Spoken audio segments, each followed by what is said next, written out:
Coucou tout le monde, bienvenue dans une nouvelle interview des audacieuses inspirantes. Et aujourd'hui, c'est Vanessa qui est venue nous parler de ce qui fait d'elle aujourd'hui une femme audacieuse et inspirante. Bonjour Vanessa, bienvenue. Bonjour Christa, merci beaucoup. Alors Vanessa, aujourd'hui, tu vas nous parler un peu de ton parcours. Je vais te présenter en introduction et tu vas nous dire ce qui fait aujourd'hui de toi une femme, une entrepreneure audacieuse et inspirante. Alors pour les personnes qui vont te croiser aujourd'hui sur cette interview, pour les femmes qui vont te rencontrer, les entrepreneurs qui vont te connaître sur cette interview, tu es toi, Vanessa, une jeune femme qui aime le mouvement et l'aventure. C'est ça qui m'a plu et c'est pour ça que je t'ai contactée pour cette interview. Et tu as, toi, quitté la sécurité, quitté la Suisse en 2021 pour devenir nomade, pardon, pour devenir digital nomade. Et aujourd'hui, pour cette interview, tu es d'ailleurs au Mexique et tu nous parleras de cette énorme étape, de ce grand changement pour aussi montrer cette audace que tu as eue et cette inspiration à peut-être d'autres femmes qui ont dans leur tête cette envie de partir, de tout quitter, de pouvoir faire cette expérience et qui ont peut-être encore des limitations de leur dire qu'est-ce que toi tu as fait, comment tu l'as fait et leur donner cette envie de faire ce grand pas, d'oser. Alors, avant que tu nous parles de cette aventure, de tes pépites, à toi, tu es, toi, Vanessa, coach et tu accompagnes les femmes à se réconcilier avec la nourriture et à retrouver une relation saine avec elles-mêmes. Tu travailles avec tes outils de coaching, avec les constellations familiales et également avec des conseils de nutrition. Et tu as une approche holistique qui met l'accent sur tout ce qui est amour de soi. Et tu crois fermement que lorsque nous nous aimons et nous nous acceptons pleinement, nous pouvons transformer notre relation à la nourriture et vivre une vie libre et légère. Donc voilà pour cette Exactement Christa. présentation. Merci beaucoup pour cette parfaite présentation. J'aurais pas mieux dit. Alors Vanessa, comment ça t'est venu à toi, cette décision en 2021 de tout quitter, de partir en digital nomade? Comment ça s'est fait? Alors, j'ai toujours aimé voyager, découvrir de nouveaux endroits. Je voyage depuis l'âge de 15-16 ans déjà. Mais c'est vrai que étant salariée, ben, j'étais limitée à 5 semaines par année de voyage. Donc, c'était assez frustrant. Et le gros déclic, en fait, il a eu lieu pendant la phase Covid, hein, qui a réveillé beaucoup de monde. Et là, j'ai eu un énorme déclic parce que j'ai été privée, en fait, d'une chose qui était importante pour moi. Et j'ai vraiment pris conscience à quel point, en fait, bah, ça me drivait de voyager et à quel point, au contraire, de ne pas pouvoir voyager, ça m'enfermait encore plus dans quelque chose. Et j'ai pris la décision que dès que ce serait possible, je partirais voyager. Et j'avais toujours eu ce rêve dans un coin de ma tête, mais un jour, je me suis réveillée en me disant, voilà, euh, un désir ne change rien, une décision change tout, et il fallait que je prenne une réelle décision concrète pour partir voyager. Donc voilà, ça a fait son cours, ça a pris du temps, c'était tout un processus, mais quand cette décision a été prise, les choses se sont petit à petit alignées. Et ben, j'ai foncé, quoi. J'ai foncé, j'ai fait les choses bien, c'est-à-dire que j'ai lâché mon appartement, j'ai tout résilié dans les termes. Et c'est assez fou parce que ça s'est fait d'une facilité, finalement, juste incroyable. Excellent. Et alors, quel a été le premier pas que tu as mis en place par rapport à cette décision? Qu'est-ce que ça a été la première chose que tu as faite, la première étape? C'est dur à dire comme ça parce que j'ai l'impression que il y a eu plein de choses qui se sont faites en même temps. Bah, comme je dis, autant de remettre mon appartement, retrouver quelqu'un. Enfin voilà, il y avait toutes les choses un peu plus, comment dire, administrative, etc., etc., par rapport à mon lieu de vie en Suisse. Remettre mon cabinet aussi, parce que j'avais un cabinet à cette époque-là. Poser ma démission, ça c'était aussi, je pense que c'était une des étapes les plus importantes, parce que j'avais un job à 50% à côté. Et puis voilà, après c'était, en fait, malgré la peur, bah, en fait, quand la décision est prise, on y va, puis après c'est étape par étape. Et Mhm. puis il y a plus le mental, en fait, qui gagne la partie. Mhm. Et alors, d'une fois que tu as pu vraiment faire ces premières étapes, comme tu dis, administratives, rendre ton appart, rendre ton cabinet, poser ta démission, où est-ce que tu es parti? Comment se sont faits tes choix par rapport à ton départ? Comment tu as fait aussi avec tes affaires? Est-ce que tu as tout vendu? Est-ce que tu as mis quelque part en attente? Comment tu t'y es prise? Alors, j'ai pas tout vendu, j'avais pas encore le courage, si j'ose dire, de me séparer de tout mon matériel parce que à la base, moi, je voulais juste partir pour 6 mois, voyager et puis revenir. C'était un petit peu le deal. Donc, je me suis séparée des petites choses. Enfin, ça m'a permis de faire un énorme tri. Et puis après, d'autres choses comme par exemple ma voiture, mon canapé, des choses un peu plus grandes comme ça. Je les ai stockées chez mes parents, mes vêtements chez mes parents. Voilà, on a stocké un petit peu les choses où on pouvait avec mon chéri. Et puis, moi, j'avais vraiment l'appel du Mexique. Je ne peux pas Mhm. expliquer pourquoi. C'était vraiment le Mexique qui résonnait au plus profond de moi.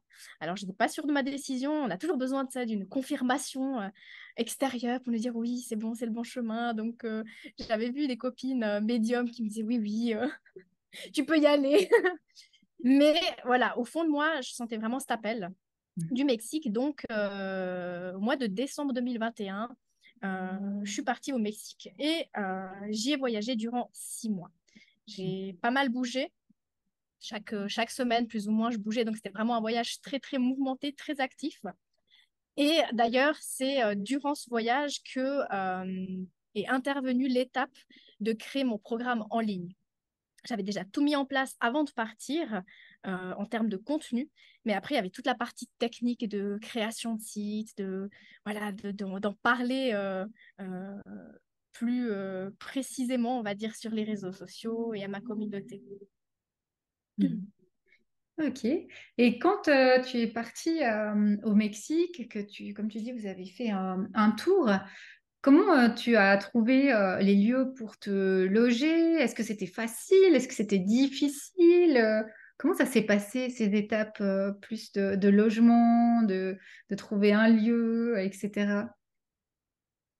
Alors, sincèrement, ça, c'est vraiment l'étape la plus compliquée. C'est toute une organisation, étant donné que, comme je te dis, on bougeait assez régulièrement et qu'en plus, bah, on travaillait en ligne. On avait certaines conditions qui Mhm. étaient notamment d'avoir un bon Wi-Fi, d'avoir une chambre assez calme. Donc, on évitait tout ce qui était hostel, auberge de jeunesse, etc. Donc, il y avait quand même certaines conditions. Et puis, il fallait s'y coller quand même à l'avance pour trouver ce genre de choses. Et en même temps, on voulait quand même se laisser porter. Donc, il y avait tout ça. Et puis, plus le job à côté.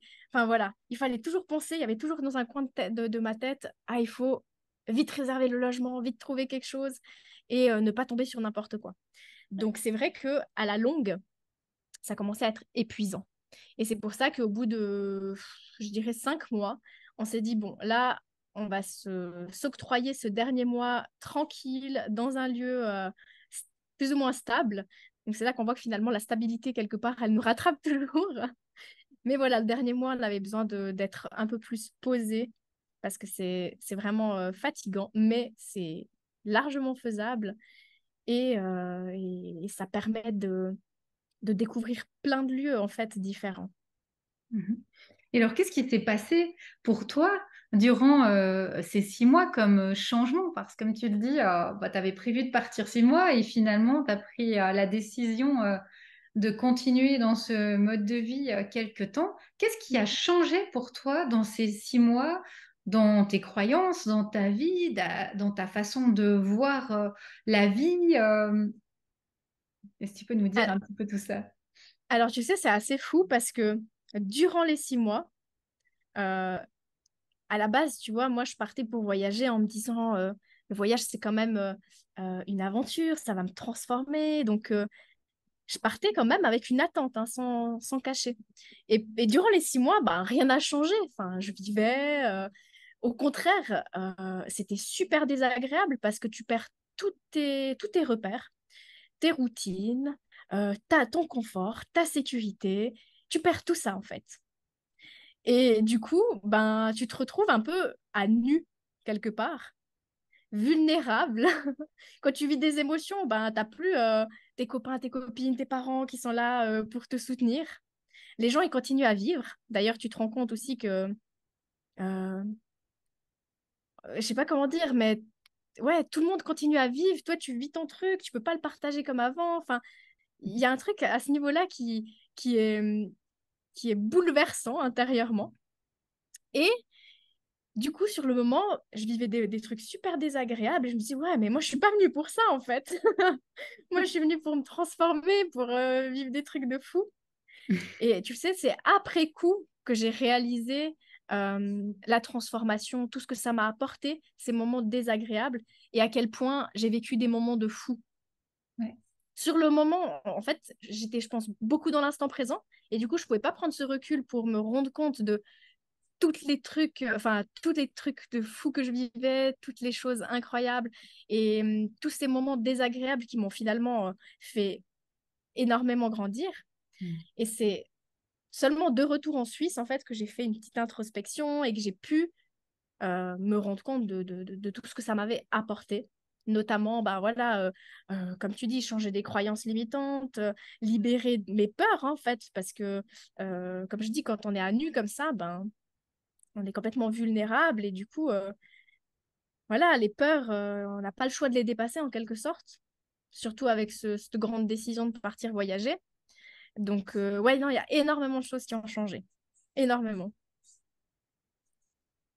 Et est-ce que tu pourrais nous raconter une expérience vraiment qui a été marquante dans ces 6 mois qui t'a vraiment transformée? Une expérience. Franchement, en 6 mois, j'ai tellement vécu de trucs que de m'arrêter sur une expérience, c'est hyper compliqué. Mais allons-y. Euh, Allons-y. J'ai fait des trucs que jamais j'aurais pensé faire de ma vie. Parce que de base, c'est fou à dire, mais je suis une fille hyper peureuse. En termes de sensations fortes, de choses, d'aventures. Tu vois, j'avais cette soif d'aventure, mais en même temps, j'avais toutes mes peurs qui me limitaient. Et durant ces 6 mois, j'ai fait du saut en parachute, j'ai fait de la montgolfière, j'ai fait mon baptême de plongée, j'ai nagé avec un requin-baleine. Enfin bref, je te dis des trucs que je m'étais fixé peut-être comme, comment on dit, comme, c'est pas la wish list, il y a une autre liste, là, je me rappelle plus comment on dit. Enfin bref, la liste des choses à faire avant de Ah mourir. oui, Donc la j'avais ces bucket choses, list. la bucket list, exactement. Toutes ces choses étaient sur ma bucket list, mais tu vois, j'avais toute Mhm. ma vie pour les faire et pour dépasser mes Mhm. peurs. Et là, en 6 mois, limite, il y a tout qui a été fait, tu vois. Et je crois que le truc qui m'a le plus marqué, c'est justement le fait de nager avec un requin-baleine. J'appréhendais vraiment ce moment, j'étais totalement terrorisée.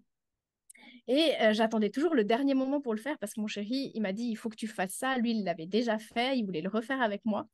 Et j'attendais vraiment le dernier moment où on était euh, dans le lieu où, en fait, où on était pour pouvoir le faire. Et je crois que Mhm. c'est genre 3 jours avant de partir que mon chéri m'a dit, bon, viens, on le fait. J'en ai pas dormi de la nuit tellement j'avais peur. Enfin, pour moi, rien que le mot requin, quoi, ça me terrifie. Et en plus, j'ai le mal de mer. Et en plus, voilà, l'eau, c'est pas quelque chose, un élément dans lequel je me sens forcément à l'aise. Donc voilà, il y avait toutes ces choses qui me terrifiaient, mais finalement, bah voilà, comme je dis, on dépasse complètement nos peurs et on y va. Donc j'y ai été. J'ai eu mal de mer, j'étais au bout de ma vie sur ce bateau, je vomissais tout ce que je pouvais. Mais quand j'ai sauté à l'eau et que j'ai commencé à nager, en fait, avec ce requin-baleine, c'était une sensation juste incroyable. Et il n'y avait plus rien, en fait, Il il y avait plus tout ce brouhaha mental, toutes ces Mhm. peurs, C'était assez fou, en fait, comme sensation. Et je me suis dit, mais c'est fou, tout ce qu'on se limite à faire à Mhm. cause de simples peurs. Ouais. Et tu vois, Ouais. ça, de nouveau, je l'ai tout noté. Et c'est après coup que je me disais, ah, mais quand même, cette expérience, c'était ouf. Mhm. Et c'est fou, quoi. Comme je dis, comme après l'avoir fait, après avoir passé à l'action, on se dit, non, mais c'était juste incroyable. Et pourquoi, en fait, je me mettais autant de barrières, autant de peurs, alors qu'en fait, tout s'est très bien passé. Et j'ai vécu un truc que, que j'aurais jamais pu vivre si j'avais pas dépassé cette peur atroce. Ouais, et ce que tu partages là, c'est tellement important d'aller au-delà de ses peurs parce que vraiment, enfin, au-delà de ses peurs, c'est au-delà de sa zone de connu, c'est dans cette fameuse zone hors de sa zone de confort et dans cette zone-là, c'est là qu'il y a vraiment la vie, c'est là qu'il y a tout ce qui est palpitation et ce que tu partages, c'est tellement puissant parce que comme tu l'as très justement dit, d'une fois qu'on sort de cette zone de confort, de cette sécurité qu'on dépasse nos peurs. Parce que comme tu l'as dit, ça demande un courage que de dépasser ses peurs, que d'aller hors de cette zone de confort. Et c'est à ce moment-là qu'on se dit, mais waouh, pourquoi j'y suis pas allée avant? C'est tellement magique de l'autre côté. Et d'une fois qu'on a goûté à cette partie-là, après, on arrive beaucoup plus facilement à sortir de sa zone de confort, même si, comme tu le dis aussi très justement, les peurs et les palpitations, elles sont tout le temps là. Mais on s'est là, là, je suis en train de sortir de ma zone de confort, ça va être juste incroyable.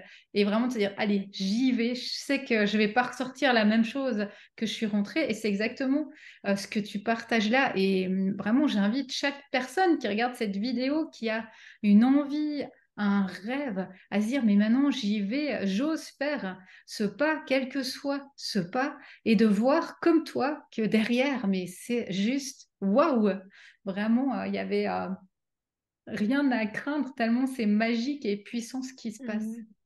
Mhm. Ouais, puis ce qui est le plus beau là-dedans, en fait, c'est après coup, quand l'activité est terminée ou quand la situation qui nous fait peur, on va dire, on est dedans, ou après, c'est cette fierté, en fait, qu'on ressent après l'avoir fait.